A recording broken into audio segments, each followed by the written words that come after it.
Hello, hello, beautiful soul, beautiful you. It is my pleasure to connect with you today to provide, hopefully, a little inspiration and motivation for the rest of your week. I am currently in the midst of a little pause for a spiritual retreat up in the mountains, and I thought I would take this opportunity to connect with you. I am super excited because my TEDx, my third TEDx that I just gave in Peterborough in the United Kingdom, is coming online soon. And I was joined by 11 other amazing speakers. This event that Asha Clearwater Thornton and Michelle Scott put on was amazing. So you may have seen some of the beautiful photography from Vicky Head Photography in the UK and our lovely videographer, John Davies from Blackfire Films. It was like a really stellar production. And the reason I love doing TEDx's, even though I do like keynote speeches and run workshops all over the place, there's two things about the TEDx stage that I really love. And that is being able to connect with a live audience, knowing that it's going out to the world. And so it adds this little extra, I don't know, it's this extra layer of excitement, maybe a little pressure. But what was interesting for me this time is that I sang. Yes, I faced my fear to sing live on that TED stage. Now, I have been singing all of my life, and I have sung live in front of 6,000 people. It was my biggest one several years ago. But something different has come about as I have really embraced my calling, the next era of my life expression. So this is kind of a big deal for me, and yeah, what can I say? It's kind of a big deal. But what was really special was these 11 other speakers. So Taz Thornton, many of you who are in our Real Self-Love movement, you already know Taz, and I've also interviewed her. She's been in a couple of my books. She's published her own books. Taz was there. I'm not going to give you the whole list, but there were a bunch of people there, and some of my global luminaries. These are people that I am mentoring and supporting to bring their message out to the world. They were there, including Gita Vintergraugard, who is this publisher of these amazing books. Oh, I want to show it to you, but my microphone. She has published these beautiful children's books, and when I met her 2 years ago, I was encouraging her to come out as a personal brand and be the ambassador for what her books are doing, which is teaching mindfulness and meditation to children. She's teaching children how to fill their hearts with love, how to even connect with loved ones who are far away. And her approach is so spot on. It's elegant, it's professional, and it's really beautiful. And she's making an impact around the world. And today I really want to talk to you about the vision that you have for your future. Because when I met her, Gita told me that she had already sold 10,000 books. Now that's, for any large audience in America, that's a lot of books. And she'd done this as a self-published author. But she said she had a dream of selling 100,000 books. Bold, baby, right?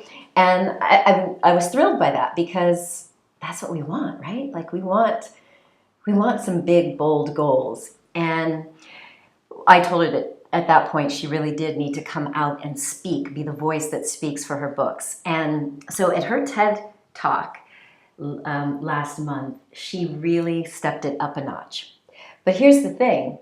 Her TEDx would not have even happened if she didn't allow herself to share with me a vision. So one of the things that happens when I am on stage, whether it's a big keynote or it's a small workshop, I lead my audience through a visioning exercise. It's something I've done for years, especially in my medical practice, because there's something that happens for us humans when we can start to imagine an inspiring, positive future. It changes our whole physiology. So many of us know that when we imagine the worst case scenario for our future, we know how that feels. We can actually bring on anxiety and heart palpitations and even, getting caught up in our breath or getting all flushed. So there's actually a physiological response that happens just based on our imagination. So we know how to imagine the worst, but what happens when we imagine the best? So when Gita was in our media success program, I asked her, I also asked Solveig, who I'll get to in a minute, I asked all of our participants exactly what would be considered a home run. Like if you were able to get into the greatest media outlet ever, what would that be, right? And so some people come to me and they're really bold. They're like, yeah, I want to be on, fill in the blank with some major show. I've told all my friends in the UK, I want to be on Graham Norton's show. Got to have strange dreams, right? But a lot of people have these big dreams of being on a morning show or being on Oprah or whatever, or being on that TED stage. And one of the things that came out when Gita started saying, well, what would be the ideal? Well, it would be being on that #1 morning show in Denmark where she lives. And at first she's like, but how is that going to happen? I'm like, stick with me. Don't worry. And sure enough, as we went through this whole process of getting her message ready, she was then able to make the connections, and she appeared on multiple Danish TV shows and radio shows leading meditations. So it was really amazing stuff. And when this TEDx opportunity came up, I was just at the start of running one of my private mentoring things where I help people create a really compelling signature speech or a keynote or a TED style talk. And really the thing is about how to tell good stories, how to effectively take your big message, your big idea, and bring it into bite-sized pieces that lead your audience on a journey. So last year, just before we went into our winter VIP speaker training, I gave Gita a call and said, you know what?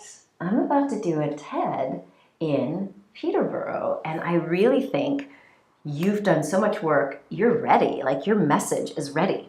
Now, the interesting thing about what Gita's been doing is she's been writing these books for children, but then she participated in our group book, Time to Rise, and she finally shared her own voice and story, because she's just got this like creativity thing on like steroids. It's huge and it's amazing. So I'm really excited for you to see Gita's TED Talk, and I'm hoping that maybe Sarah, for some reason, I'm not seeing my little comments as I usually do on screen. Some of y'all know I usually like to bring people on screen. But perhaps Sarah, you can pop in the link to Gita's TEDx, because it's really, really compelling, and she brings to life this character called Momo. And my other dear friend, Solveig Þórarinsdóttir from Iceland, she also, she was a little reluctant when I was like, you're ready for the TEDx stage, but she also had this really big vision of taking this message of unconditional love to the world. And she we worked on her messaging and her branding, and a year went by and I'm like, honey, it's time. What's up, Taz? Good to see you here, my friend. So Taz met Solveig and Gita and several of our other luminaries when we did Speak from the Heart in London. And so I think Taz also knew that Solveig was ready.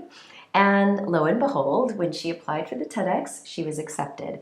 And Solveig shared just a really heartfelt message about her own awakening, reconnecting with this deep spirit of love and sharing that with the world. So her talk is not yet live, but it will be soon. And Taz Thornton, you want to talk about someone who has big visions, including visions of mystical beings that are speaking to her and inspiring her in her writing. Well, her talk this time was hilarious. It was the science of being silly. Did you know there was a silliness science? She did this amazing TEDx as well that really it touched me because I got to learn more about your background, Taz, and see your family and see your hair when it's not pink. So again, it'd be great if you guys pop in the TEDx Peterborough playlist on YouTube so that you can start to see these. And if you subscribe, you'll also get updates when they release more of them. And it was really cool because we had this tribe of really positive people supporting one another, sharing from the heart, and really making it so that nobody felt alone and everyone felt like, yeah, hashtag ready to take on these big stages. And that's really, critically important. And the other person that I kind of, I didn't have to drag her, but she took a little coaxing, was Helena Phillipson, who also stepped onto that red dot for this TEDx. And when I first met Helena, she was not scared by the concept of sharing a big vision. And so the reason I wanted to bring this out is because there are many times in our lives when we feel something inside that we want to share, or we see a problem in the world and we feel inside that we have an innovative solution. We have a way to fix it. We have a way to help alleviate other people's pain and suffering. And so when I met Helena a few years back and found out she had this vast experience in treating emotional eating and eating disorders, she has 6 years sober from her own experience with eating disorder.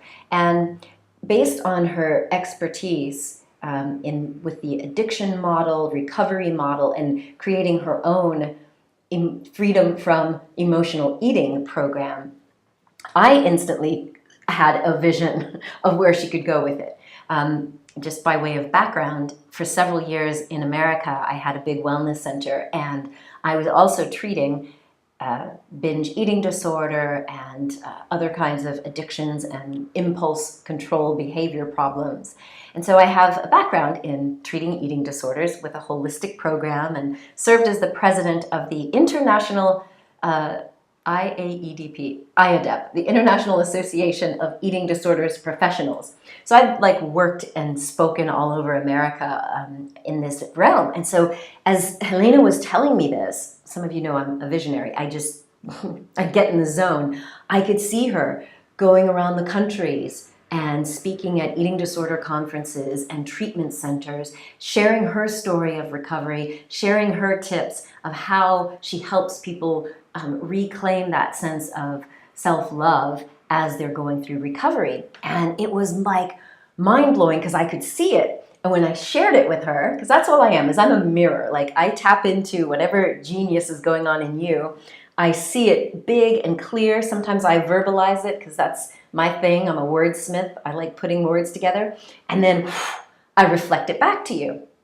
And sometimes people go for it, and sometimes not. Sometimes they're like that stubborn donkey. Hell am I.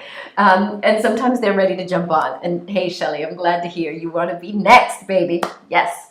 So I reflected back to Helena the vision that I saw. And she was like, yes, yes, and yes. And so we worked on, again, how do you bring your personal story into the mix? And yeah, sharing a bit of your professional expertise because we need to do that, right? We need to share our expertise without being a braggart. It's about showing that you really have the stuff to help people. So I think, Taz, you were there. There were very few dry eyes in Peterborough last month when Helena shared her story. It was so, so powerful. And all of it became possible through this visioning concept that I want to share with you. Because there's going to be work involved, of course. You got to do the work.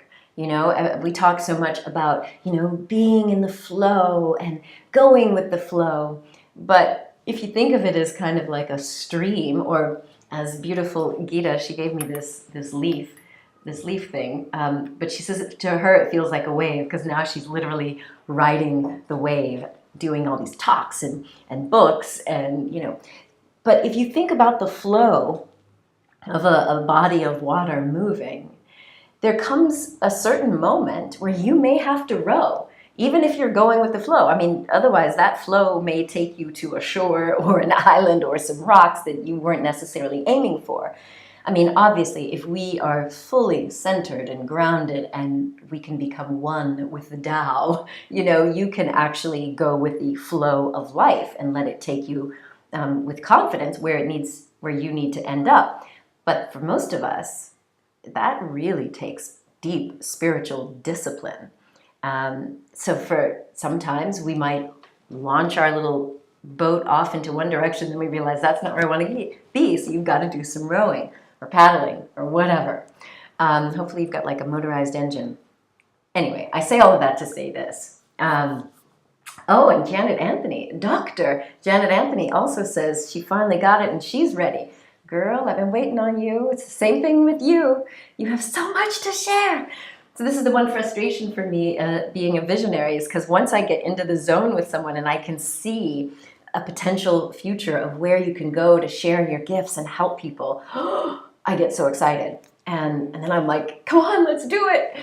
But I'm not a dentist. I'm a doctor. I don't be pulling teeth, so I can't pull your teeth.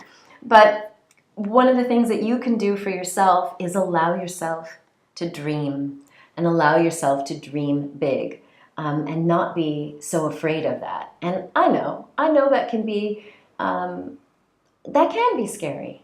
It can be incredibly scary to imagine, and for many of the people who came through this speaker preparation program, once it came time, it was like, wait a minute, this has gone from being a vision in my head to reality, and fear comes up. But that's natural, it's normal, and you can get past it. And in the words of, camera's out of focus. In the words of T.I., you get courage from your fears right after you go through it. So you've got to go through that process. And yeah, sometimes that's what we have to do. And I hear you. Janet Anthony says, very patient, but it took an all-night epiphany. Well, sometimes that's what it takes. It does take us to go through our own epiphany of awakening or hitting rock bottom to when we're finally willing to say, I can't sleep on this. And many of you know that that's what happened in my case. I shared back in February that when a very dear friend of mine lost hope and took his own life, it really motivated me to not sit on the vision that I had many years ago. So I am going to be sharing with you in a second here a link where you can listen to the same visualization process that I take my audiences and my clients through, because I want you to get in the habit of at least imagining, visualizing, meditating, coming up with a visual, auditory, kinesthetic image of what your life could look like if you dared to go after whatever. If you dared to step into the full expression of you. Now, as a doctor, I know that if you imagine yourself, getting fit, getting healthy, imagine yourself as a non-smoker or as a person who, does whatever dieting regime with gusto and with grace, it will change your entire physiology, and it will also change your brain. So many years ago, there were neuroscientists who proved that we can change our physiologic set point. So like the set point in your brain for happiness, the set point in your brain for your weight, those can be changed. And the interesting thing is there are ways that we can change it through our language and through the imagery we put into our brains. So it's like, for example, to make it really obvious, many of you have probably heard of the studies that if you hang around with overweight or obese people, you are more likely to put on weight. And it's not just behavior. It's not just because you go out with people who tend to eat heavy snacks and drink lots of beers and they don't exercise. There's something that happens in the brain when you see the people around you in your circle who are heavier. It's like the body says, I've got these mirror neurons, I need to be like them. Well, the same thing happens if you put inputs into your brain, imagining your future, in the best light possible.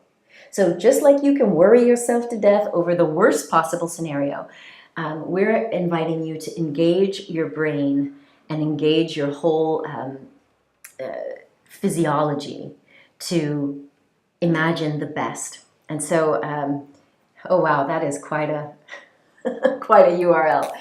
You can find the visualization at bit.ly/2visu-future. Yeah, click that link. We'll put it in the description for the replay. So if you're watching on the replay, go and check out this visualization exercise where I lead you gradually to give you certain prompts of how to think of the ideal day. Now, I was talking about this in the context of business, talking about my friends who've ended up on TEDx stages and on TV and on radio and doing things that they wouldn't have imagined was possible. But something happens when you visualize it and then you share it.